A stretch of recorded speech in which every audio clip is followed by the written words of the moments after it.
ਸਤਨਾਮ ਸ਼੍ਰੀ ਵਾਹਿਗੁਰੂ ਸਾਹਿਬ JIO. ਪਰਮ ਸਨਮਾਨਯੋਗ ਗੁਰੂ ਰੂਪ ਗੁਰੂ ਖਾਲਸਾ ਸਾਧ ਸੰਗਤ ਜੀ, ਵਾਹਿਗੁਰੂ ਜੀ ਕਾ ਖਾਲਸਾ, ਵਾਹਿਗੁਰੂ ਜੀ ਕੀ ਫਤਿਹ। ਸਤਿਗੁਰੂ ਜੀ ਦੇ ਅਨੁਪਮ ਬਚਨਾਂ ਨੂੰ ਕਵੀ ਜੀ ਬਾਰ-ਬਾਰ ਨਮਸਕਾਰ ਕਰਦੇ ਹਨ, ਜਿਨ੍ਹਾਂ ਨੂੰ ਸੁਣ ਕੇ ਸਾਰੇ ਕਸ਼ਟ ਦੂਰ ਹੋ ਜਾਂਦੇ ਹਨ ਅਤੇ ਸਹਿਜ ਸਰੂਪ ਜਾਣਿਆ ਜਾਂਦਾ ਹੈ। ਸੱਚੇ ਪਾਤਸ਼ਾਹ ਸ੍ਰੀ ਗੁਰੂ ਨਾਨਕ ਦੇਵ ਸਾਹਿਬ ਜੀ ਮਹਾਰਾਜ ਫਿਰ ਕਰਤਾਰਪੁਰ ਨਗਰੀ ਵਿੱਚ ਆ ਗਏ। ਫਿਰ ਕਿਸੇ ਪਾਸੇ ਬਾਹਰ ਨਾ ਗਏ। ਸਦਾ ਹੀ ਜਦ ਸਵਾ ਪਹਿਰ ਰਾਤ ਰਹਿੰਦੀ ਸੀ ਤਾਂ ਜਾਗ ਪੈਂਦੇ ਸਨ ਤੇ ਬਾਹਰ ਨੂੰ ਜਾਂਦੇ ਸਨ। ਰਾਵੀ ਦਰਿਆ ਵਿੱਚ ਇਸ਼ਨਾਨ ਕਰਕੇ ਉਸ ਦੇ ਕੰਢੇ 'ਤੇ ਬੈਠ ਜਾਂਦੇ ਸਨ ਅਤੇ ਪ੍ਰਭੂ ਵਿੱਚ ਧਿਆਨ ਜੋੜ ਲੈਂਦੇ ਸਨ। 4 ਘੜੀਆਂ ਫਿਰ ਆ ਕੇ ਸੁਖ ਦਾਤੇ ਧਰਮਸ਼ਾਲਾ ਵਿੱਚ ਬੈਠ ਜਾਂਦੇ ਸਨ। ਸਤਨਾਮ ਦਾ ਕੀਰਤਨ ਹੁੰਦਾ ਸੀ, ਜਿਸ ਨੂੰ ਸੁਣ ਕੇ ਸੁੰਦਰ ਪ੍ਰੇਮ ਪੈਦਾ ਹੁੰਦਾ ਸੀ। ਸੈਦੋਂ ਘਿਓ ਨਾਮੀ ਇੱਕ ਸਿੱਖ ਸੰਗਤ ਵਿੱਚ ਰਹਿੰਦਾ ਸੀ। ਉਸ ਦੇ ਮਨ ਵਿੱਚ ਦ੍ਰਿੜ ਸ਼ਰਧਾ ਸੀ। ਗੁਰੂ ਜੀ ਦਾ ਬਿਰਤਾਂਤ ਵੇਖ ਕੇ ਉਹ ਭਰਮ ਵਿੱਚ ਪੈ ਗਿਆ। ਜਿਹੜਾ ਗੁੱਝਾ ਭੇਦ ਸੀ ਉਸ ਨੂੰ ਉਹ ਜਾਣ ਨਾ ਸਕਿਆ। ਉਸਨੇ ਮਨ ਵਿੱਚ ਇਸ ਤਰ੍ਹਾਂ ਜਾਣਿਆ ਕਿ ਰਾਤ ਸਮੇਂ ਜਦ ਗੁਰੂ ਜੀ ਦਰਿਆ 'ਤੇ ਜਾਂਦੇ ਹਨ ਤਾਂ ਉੱਥੇ ਜਾ ਕੇ ਉਹ ਜਲ ਦੇ ਮਾਲਕ ਵਰੁਣ ਦੇਵਤਾ ਦਾ ਸਿਮਰਨ ਕਰਦੇ ਹਨ ਅਤੇ ਮਨ ਇੱਛਤ ਫਲ ਮੰਗ ਕੇ ਪ੍ਰਾਪਤ ਕਰਦੇ ਹਨ। ਉਹਨਾਂ ਨੇ ਵਰੁਣ ਦੇਵਤਾ ਦੀ ਬਹੁਤ ਸੇਵਾ ਕੀਤੀ ਹੈ, ਇਸ ਲਈ ਉਹਨਾਂ ਵਿੱਚ ਵੱਡੀ ਕਰਾਮਾਤ ਵਧੀ ਹੈ। ਵਿਸ਼ਾਲ ਕਰਾਮਾਤ ਉਸ ਤੋਂ ਹੀ ਪ੍ਰਾਪਤ ਕੀਤੀ ਹੈ ਅਤੇ ਸਾਰੇ ਜਗਤ ਦੀ ਗੁਰਿਆਈ ਲੈ ਲਈ ਹੈ। ਮੈਂ ਵੀ ਹੁਣ ਉਸ ਦਾ ਬਹੁਤ ਸਿਮਰਨ ਕਰਾਂਗਾ ਤੇ ਮੈਨੂੰ ਵੀ ਕਰਾਮਾਤ ਪ੍ਰਾਪਤ ਹੋ ਜਾਏਗੀ। ਇਸ ਪ੍ਰਕਾਰ ਦਿਲ ਵਿੱਚ ਠਹਿਰਾ ਕੇ ਜਦ 2.5 ਪਹਿਰ ਰਾਤ ਬੀਤ ਗਈ ਤਦ ਉਹ ਦਰਿਆ ਦੇ ਕਿਨਾਰੇ ਚਲਾ ਗਿਆ। ਰਾਹ ਵਿੱਚ ਉਸ ਨੂੰ ਇੱਕ ਮਨੁੱਖ ਮਿਲਿਆ। ਉਸ ਦੇ ਹੱਥ ਵਿੱਚ ਇੱਕ ਵੀਣਾ ਸੀ। ਸੈਦੋਂ ਨੇ ਉਸ ਨੂੰ ਵੇਖ ਕੇ ਪੁੱਛਿਆ, ਤੂੰ ਕੌਣ ਹੈ ਅਤੇ ਰਾਤ ਸਮੇਂ ਕਿੱਥੇ ਜਾ ਰਿਹਾ ਹੈ? ਤੂੰ ਕੋਈ ਚੋਰ ਡਾਕੂ ਹੈ ਜਾਂ ਸਿੱਖ ਹੈ? ਇਹ ਸੁਣ ਕੇ ਉਸ ਮਨੁੱਖ ਨੇ ਉੱਤਰ ਦਿੱਤਾ, ਮੈਨੂੰ ਚੋਰ ਡਾਕੂ ਨਾ ਸਮਝੋ, ਸਾਰੇ ਦਰਿਆਵਾਂ ਦਾ ਮੈਨੂੰ ਮਾਲਕ ਜਾਣੋ, ਮੇਰਾ ਨਾਂ ਵਰੁਣ ਪਹਿਚਾਣੋ। ਸ਼੍ਰੀ ਗੁਰੂ ਜੀ ਦੀ ਪੂਜਾ ਕਰਨ ਜਾਂਦਾ ਹਾਂ, ਰੋਜ਼ ਦਰਸ਼ਨ ਕਰਕੇ ਵਾਪਸ ਆਉਂਦਾ ਹਾਂ। ਇਹ ਸੁਣ ਕੇ ਸੈਦੋਂ ਨੇ ਕਿਹਾ, ਮੈਂ ਤਾਂ ਦਿਲ ਵਿੱਚ ਕੁਝ ਹੋਰ ਹੀ ਵਿਚਾਰਿਆ ਸੀ ਕਿ ਗੁਰੂ ਜੀ ਤੁਹਾਡੀ ਸੇਵਾ ਕਰਦੇ ਹਨ, ਇਸ ਕਰਕੇ ਉਹਨਾਂ ਨੇ ਭਾਰੀ ਕਰਾਮਾਤ ਪਾਈ ਹੈ। ਉਹਨਾਂ ਨੇ ਸਾਰੀਆਂ ਰਿੱਧੀਆਂ ਸਿੱਧੀਆਂ ਤੁਹਾਥੋਂ ਪਾਈਆਂ ਹਨ। ਇਸ ਤਰ੍ਹਾਂ ਦੀ ਹਾਲਤ ਮੈਂ ਚਿੱਤ ਵਿੱਚ ਠਹਿਰਾਈ ਸੀ। ਮੈਂ ਤੁਹਾਡੀ ਸੇਵਾ ਕਰਨ ਚੱਲਿਆ ਸੀ। ਮਿਲ ਕੇ ਤੁਸੀਂ ਸਭ ਕੁਝ ਸਮੇਂ ਸਿਰ ਠੀਕ ਦੱਸ ਦਿੱਤਾ ਹੈ। ਤੁਸੀਂ ਜਿਸ ਦੀ ਪੂਜਾ ਕਰਨ ਜਾਂਦੇ ਹੋ, ਮੈਂ ਆਪਣੇ ਮਨ ਨੂੰ ਕਿਉਂ ਭਰਮਾਂ ਵਿੱਚ ਪਾਵਾਂ? ਇਹ ਸੁਣ ਕੇ ਵਰੁਣ ਨੇ ਫਿਰ ਕਿਹਾ, ਸ਼੍ਰੀ ਨਾਨਕ ਜੀ ਨੂੰ ਤੁਸੀਂ ਗੁਣਾਂ ਦੀ ਖਾਨ ਸਮਝੋ। ਮਨੁੱਖਾਂ ਦਾ ਉਧਾਰ ਕਰਨ ਲਈ ਉਹਨਾਂ ਨੇ ਅਵਤਾਰ ਧਾਰਿਆ ਹੈ। ਸ਼੍ਰੀ ਕਰਤਾਰ ਨੇ ਆਪ ਦੇਹ ਧਾਰਨ ਕੀਤੀ ਹੈ। ਦ੍ਰਿੜ ਸ਼ਰਧਾ ਧਾਰਨ ਕਰਕੇ ਫਿਰ ਭਰਮਾਂ ਵਿੱਚ ਨਾ ਪਵੋ। ਇਸ ਕਰਕੇ ਉਹਨਾਂ ਦੇ ਚਰਨ ਕਮਲਾਂ ਦੀ ਸੇਵਾ ਕਰੋ। ਇਹ ਸੁਣ ਕੇ ਸੈਦੋਂ ਤੁਰੰਤ ਉੱਥੇ ਆਇਆ ਜਿੱਥੇ ਦਿਆਲੂ ਗੁਰੂ ਜੀ ਬੈਠੇ ਸਨ। ਨਮਸਕਾਰ ਕਰਕੇ ਨੇੜੇ ਬੈਠ ਗਿਆ। ਉਸ ਨੂੰ ਵੇਖ ਕੇ ਗੁਰੂ ਜੀ ਬੋਲੇ, ਤੂੰ ਰਾਤ ਨੂੰ ਕਿਉਂ ਆਇਆ ਹੈ? ਤੂੰ ਤਾਂ ਸਵੇਰ ਹੋਣ 'ਤੇ ਆਇਆ ਕਰਦਾ ਸੀ। ਸੈਦੋਂ ਨੇ ਫਿਰ ਆਪਣਾ ਸਾਰਾ ਬਿਰਤਾਂਤ ਸੁਣਾਇਆ ਅਤੇ ਕਿਹਾ, ਹੇ ਪ੍ਰਭੂ ਜੀ, ਮੈਂ ਤੁਹਾਡਾ ਭੇਦ ਨਹੀਂ ਜਾਣ ਸਕਿਆ। ਇਸ ਕਰਕੇ ਮੈਂ ਮੂਰਖ ਮਤ ਵਾਲਾ ਭਰਮਾਂ ਵਿੱਚ ਪੈ ਗਿਆ ਸੀ। ਹੁਣ ਮੈਂ ਤੁਹਾਡਾ ਵੱਡਾ ਪ੍ਰਤਾਪ ਜਾਣਿਆ ਹੈ। ਗੁਰੂ ਜੀ ਨੇ ਸਭ ਤਰ੍ਹਾਂ ਨਾਲ ਸੁਣ ਕੇ ਕੋਮਲ ਮੁਖ ਨਾਲ ਸੁੰਦਰ ਬਚਨ ਕਹੇ। ਗੁਰੂ ਜੀ ਦੇ ਬਚਨ ਸੁਣ ਕੇ ਉਸ ਦੇ ਮਨ ਵਿੱਚ ਬੜੀ ਸ਼ਰਧਾ ਵਧੀ। ਫਿਰ ਸੇਵਾ ਕਰਨ ਲੱਗਾ। ਗੁਰੂ ਜੀ ਦੇ ਸ਼ਬਦ ਲਿਖ ਕੇ ਵਿਚਾਰ ਕਰਦਾ ਸੀ, ਪ੍ਰੇਮ ਨਾਲ ਸੁਣਦਾ ਸੀ ਤੇ ਫਿਰ ਉਚਾਰਨ ਕਰਦਾ ਸੀ। ਸਦਾ ਗੁਰੂ ਜੀ ਧਰਮਸ਼ਾਲਾ ਵਿੱਚ ਬੈਠਦੇ ਸਨ। ਵਿਸ਼ਾਲ ਪ੍ਰੇਮਮਈ ਕੀਰਤਨ ਹੁੰਦਾ ਸੀ। ਦੇਸ਼ਾਂ ਦੇਸ਼ਾਂ ਦੇ ਲੋਕ ਗੁਰੂ ਜੀ ਦਾ ਜਸ ਸੁਣ ਕੇ ਆਉਂਦੇ ਸਨ। ਉਹ ਮਨੁੱਖ ਦਿਲ ਵਿੱਚ ਬੜਾ ਪ੍ਰੇਮ ਧਾਰਨ ਕਰਕੇ ਆਉਂਦੇ ਸਨ। ਜਿਹੜੇ ਕਾਮਨਾ ਸਹਿਤ ਆਉਂਦੇ ਸਨ, ਉਹਨਾਂ ਦੀਆਂ ਕਾਮਨਾਵਾਂ ਪੂਰੀਆਂ ਹੁੰਦੀਆਂ ਸਨ। ਜਿਹੜੇ ਕਾਮਨਾ ਰਹਿਤ ਆਉਂਦੇ ਸਨ, ਉਹਨਾਂ ਨੂੰ ਗਿਆਨ ਅਤੇ ਸੁੱਖ ਪ੍ਰਾਪਤ ਹੁੰਦਾ ਸੀ। ਸਦਾ ਹੀ ਕਰਤਾਰਪੁਰ ਵਿੱਚ ਭੀੜ ਲੱਗੀ ਰਹਿੰਦੀ ਸੀ। ਭੋਜਨ ਛਕਾਉਣ ਵਾਸਤੇ ਬੜਾ ਵੱਡਾ ਲੰਗਰ ਚੱਲਦਾ ਸੀ। ਇੱਕ ਦਿਨ ਗੁਰੂ ਜੀ ਬੈਠੇ ਸਨ ਤਾਂ ਇੱਕ ਆਦਮੀ ਆਇਆ। ਨਮਸਕਾਰ ਕਰਕੇ ਉਸਨੇ ਕਿਹਾ, ਸਿੱਖ ਬਣਾ ਜਾਂ ਫਕੀਰੀ ਕਰਾਂ ਕਿ ਗ੍ਰਸਥ ਧਰਮ ਨੂੰ ਹਿਰਦੇ ਵਿੱਚ ਧਾਰਨ ਕਰਾਂ। ਜਿਵੇਂ ਆਪ ਜੀ ਦੀ ਆਗਿਆ ਹੋਵੇ ਉਸ ਤਰ੍ਹਾਂ ਹੀ ਕਰਾਂ। ਇਹ ਸਭ ਗੱਲ ਮੈਨੂੰ ਦੱਸ ਦਿਓ। ਮੈਂ ਆਪ ਜੀ ਦਾ ਭਾਰੀ ਜਸ ਸੁਣਿਆ ਹੈ, ਇਹ ਪੁੱਛਣ ਵਾਸਤੇ ਮੈਂ ਆਇਆ ਹਾਂ। ਤਦ ਕਿਰਪਾ ਨਿਧਾਨ ਬੋਲੇ, ਪਹਿਲਾਂ ਇਸ ਤਰ੍ਹਾਂ ਕਾਰਜ ਕਰੋ, ਸਾਡਾ ਹੁਕਮਨਾਮਾ ਲੈ ਕੇ ਅੱਜ ਹੀ ਚਲੇ ਜਾਓ। ਜਿਹੜਾ ਸਾਡਾ ਸਿੱਖ ਫਲਾਣੇ ਪਿੰਡ ਵਿੱਚ ਰਹਿੰਦਾ ਹੈ ਉਸ ਦਾ ਨਾਂ ਪੁੱਛ ਕੇ ਉਸ ਦੇ ਘਰ ਜਾਓ। ਪਹਿਲਾਂ ਉਸ ਪਾਸੋਂ 200 ਰੁਪਈਏ ਲੈ ਲਓ। ਜੇ ਉਹ 200 ਰੁਪਈਆ ਦੇਵੇ ਤਦ ਹੀ ਉਸ ਦੇ ਘਰ ਦਾ ਭੋਜਨ ਛਕੋ। ਫਿਰ ਜਦ ਤੂੰ ਵਾਪਸ ਆਏਗਾ ਇਹ ਉੱਤਰ ਅਸੀਂ ਫੇਰ ਹੀ ਦੱਸਾਂਗੇ। ਹੁਕਮਨਾਮਾ ਲੈ ਕੇ ਉਹ ਛੇਤੀ ਚਲਾ ਗਿਆ ਅਤੇ ਜਲਦੀ ਹੀ ਉਸ ਸਿੱਖ ਦੇ ਪਾਸ ਪਹੁੰਚ ਗਿਆ। ਉਹ ਘਰ ਤੋਂ ਬਹੁਤ ਗਰੀਬ ਸੀ। ਕਦੀ ਕਦੀ ਹੀ ਭੋਜਨ ਪ੍ਰਾਪਤ ਹੁੰਦਾ ਸੀ। ਇੱਕ ਸਿੱਖ ਆਪ ਸੀ, ਦੂਸਰੀ ਉਸ ਦੀ ਭਲੀ ਇਸਤਰੀ ਸੀ, ਤੀਸਰੀ ਉਹਨਾਂ ਦੇ ਘਰ ਵਿੱਚ ਇੱਕ ਲੜਕੀ ਵੀ ਸੀ। ਜਦ ਹੀ ਗੁਰੂ ਜੀ ਦਾ ਹੁਕਮਨਾਮਾ ਉਸ ਸਿੱਖ ਨੂੰ ਦਿੱਤਾ, ਉਸਨੇ ਉਸੇ ਵੇਲੇ ਬਹੁਤ ਪ੍ਰੇਮ ਕਰਕੇ ਹੱਥ ਜੋੜ ਕੇ ਬੰਦਨਾ ਕੀਤੀ। ਬੜੇ ਆਦਰ ਨਾਲ ਉਸ ਵਾਸਤੇ ਪਲੰਘ ਡਾਹਿਆ ਅਤੇ ਬੜਾ ਸਤਿਕਾਰ ਕਰਕੇ ਉਸ ਦੇ ਚਰਨ ਧੋਤੇ।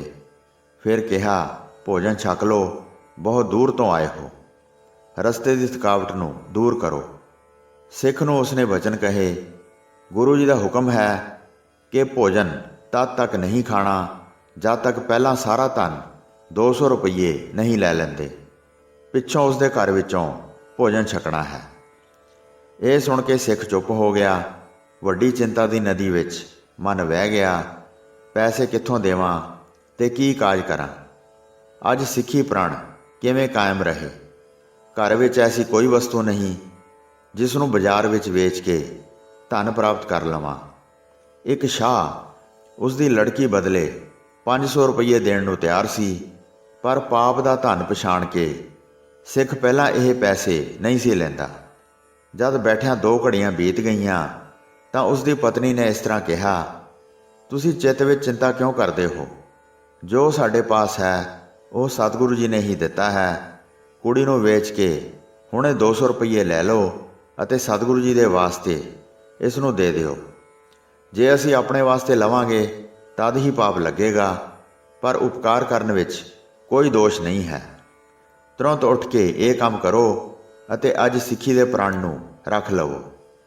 ਆਪਣੀ ਇਸਤਰੀ ਦੀ ਇਹ ਸਲਾਹ ਸੁਣ ਕੇ ਅਤੇ ਚੰਗੀ ਸਲਾਹ ਹੋਣ ਕਰਕੇ ਮਨ ਵਿੱਚ ਮੰਨ ਲਈ।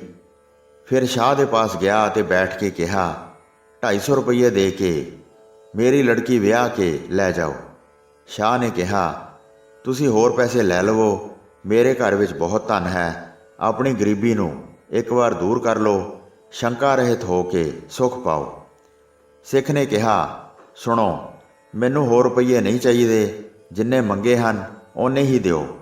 ਇਸ ਤਰ੍ਹਾਂ ਕਹਿ ਕੇ 250 ਰੁਪਈਏ ਲੈ ਲਏ ਅਤੇ ਆ ਕੇ ਸਿੱਖ ਨੂੰ ਭੇਟਾ ਕਰ ਦਿੱਤੇ। 200 ਸਤਿਗੁਰੂ ਜੀ ਨੂੰ ਦਿੱਤੇ ਤੇ 50 ਰੁਪਈਏ ਸਿੱਖ ਨੂੰ ਭੇਟ ਕਰ ਦਿੱਤੇ।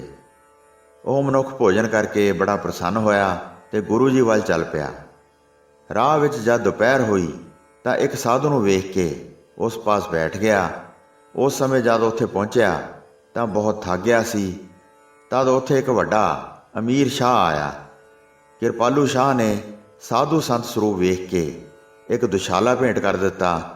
ਕੁਝ ਮਿੱਠੇ ਭੋਜਨ ਅੱਗੇ ਰੱਖ ਕੇ ਬੜਾ ਪ੍ਰੇਮ ਧਾਰਨ ਕਰਕੇ ਬੰਦਨਾ ਕੀਤੀ। ਭੇਟਾ ਦੇ ਕੇ ਸ਼ਾਹ ਤਾਂ ਚਲਾ ਗਿਆ। ਫਿਰ ਉੱਥੇ ਇੱਕ ਰਾਹੀ ਆ ਗਿਆ। ਉਸਨੇ ਸੰਤ ਪਾਸੋਂ ਦੁਸ਼ਾਲਾ ਖੋਹ ਲਿਆ ਅਤੇ ਤੁਰੰਤ ਅੱਗੇ ਚਲੇ ਗਿਆ। ਸੰਤ ਕੁਝ ਨਾ ਬੋਲਿਆ। ਉਸਨੇ ਸ਼ਾਹ ਅਤੇ ਚੋਰ ਬਰਾਬਰ ਜਾਣੇ। ਦੇਣ ਵਾਲੇ ਨੂੰ ਭਲਾ ਨਾ ਕਿਹਾ ਅਤੇ ਲੈਣ ਵਾਲੇ ਨੂੰ ਬੁਰਾ ਨਾ ਆਖਿਆ। ਜਦ ਦੁਸ਼ਾਲਾ ਉਸ ਪਾਸ ਆਇਆ ਤਾਂ ਉਸਨੇ ਕੋਈ ਖੁਸ਼ੀ ਨਾ ਕੀਤੀ। ਜਦ ਦੁਸ਼ਾਲਾ ਚਲੇ ਗਿਆ ਤਾਂ ਉਸਨੇ ਕਿਸੇ ਪ੍ਰਕਾਰ ਦੁੱਖ ਨਾ ਮਨਾਇਆ।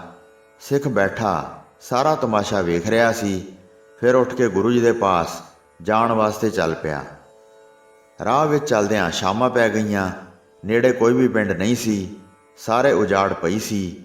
ਇੱਕ ਬ੍ਰਿਛ ਦੇ ਹੇਠ ਡੇਰਾ ਕੀਤਾ। 2 ਪੰਛੀਆਂ ਦਾ ਦਰਖਤ ਉੱਤੇ ਨਿਵਾਸ ਸੀ। 4 ਘੜੀ ਜਦ ਰਾਤ ਬੀਤ ਗਈ ਤਦ ਮਾਦਾ ਪੰਛੀ ਨਰ ਪੰਛੀ ਨੂੰ ਕਹਿਣ ਲੱਗਾ, ਸਾਡੇ ਘਰ ਪ੍ਰਾਹੁਣਾ ਆਇਆ ਹੈ, ਇਸ ਨੂੰ ਸਾਨੂੰ ਆਹਾਰ ਦੇਣਾ ਬਣਦਾ ਹੈ। ਇਹ ਕਹਿ ਕੇ ਨਗਰ ਵੱਲ ਉਡਾਰੀ ਮਾਰੀ ਅਤੇ ਚੁੰਝ ਵਿੱਚ ਅਗਨੀ ਲੈ ਆਈ। ਸਿੱਖ ਨੂੰ ਤੁਰੰਤ ਲਿਆ ਕੇ ਦੇ ਦਿੱਤੀ। ਛੋਟੀਆਂ ਛੋਟੀਆਂ ਲੱਕੜਾਂ ਦੇ ਤੀਲੇ ਚੁਣ ਕੇ ਇੱਕ ਥਾਂ ਇਕੱਠੇ ਕਰ ਦਿੱਤੇ। ਜਦ ਸਿੱਖ ਨੇ ਅੱਗ ਬਾਲੀ ਤਾਂ ਮਾਦਾ ਪੰਛੀ ਉਸ ਵਿੱਚ ਡਿੱਗ ਪਿਆ। ਉਸ ਤੋਂ ਬਾਅਦ ਨਰ ਪੰਛੀ ਵੀ ਵਿੱਚ ਡਿੱਗ ਪਿਆ।